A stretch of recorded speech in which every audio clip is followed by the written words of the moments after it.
স্বামী স্ত্রীর দোয়াই বরকতের চাবি। নাম্বার 1, স্ত্রী যদি স্বামীর জন্য দোয়া করে আসমানের সকল দরজা খুলে যায়।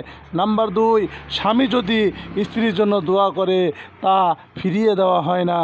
নাম্বার 3, দোয়ার মাধ্যমে ঝগড়া মিটে যায়, ভালোবাসা বেড়ে যায়। নাম্বার 4, একে অপরকে সিজদায় গিয়ে আল্লাহর কাছে চাইলে বরকত নেমে আসে আসমান থেকে।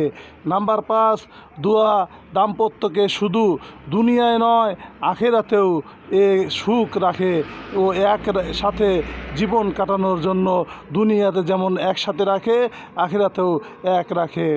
নাম্বার 6, মনের কষ্ট দোয়ার কারণে জান্নাতি সুখে রূপ নেয় আর এই সুখটা চিরন্তন থেকে যায় জীবনের শেষ দিন পর্যন্ত।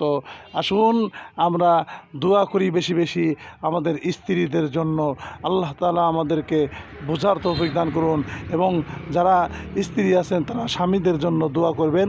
আল্লাহ তাআলা সকলকে বোঝার তৌফিক দান করুন। আমিন।